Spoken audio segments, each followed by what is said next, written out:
আচ্ছা আপোনালোকে বাৰু খাইছেনে ওলকবিৰ সৈতে চিকেন বনাই বলক আজি আপোনালোকৰ লগত শ্বেয়াৰ কৰিম ওলকবিয়ে চিকেন বনাই প্ৰথমতে ওলকবি এটা লৈ লৈছোঁ লগতে দুটা আলু কাটি দিছোঁ আৰু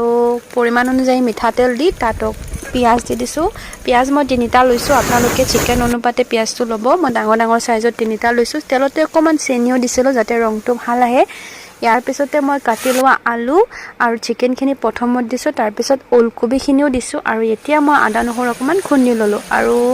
চিকেনখিনিত এতিয়া মই আদা নহৰুৰ লগতে নিমখটো দি দিছোঁ নিমখটো দিলে যিখিনি পানী ওলাব তাতে মোৰ চিকেনখিনি প্ৰায় 50% কুক হৈ যায় এইপিনে আকৌ যিখিনি গুড়া মছলা আছিলে এটা বাটিত ধুনীয়াকৈ গুলি ল'ম প্ৰথমতে দিছিলোঁ কাশ্মীৰী চিলি পাউডাৰ তাৰপিছত জিৰা গুড়ি চিকেন মছলা পাউডাৰ হালধি পাউডাৰ সকলোখিনি গুড়ি একেবাৰে ধুনীয়াকৈ দি পানী অকণমানে দি এনেধৰণে মিহলাই ল'লোঁ এতিয়া দি দিম ধুনীয়াকৈ ভাজি থকা চিকেনখিনিৰ ওপৰত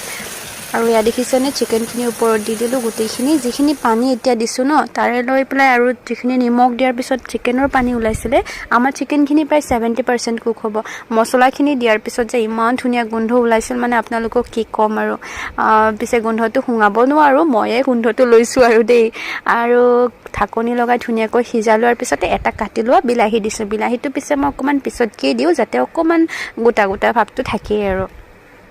ধুনীয়াকৈ ফ্ৰাই কৰাৰ পিছতে আমাৰ চিকেন একেবাৰে ৰেডি কেনেকুৱা পালে জনাব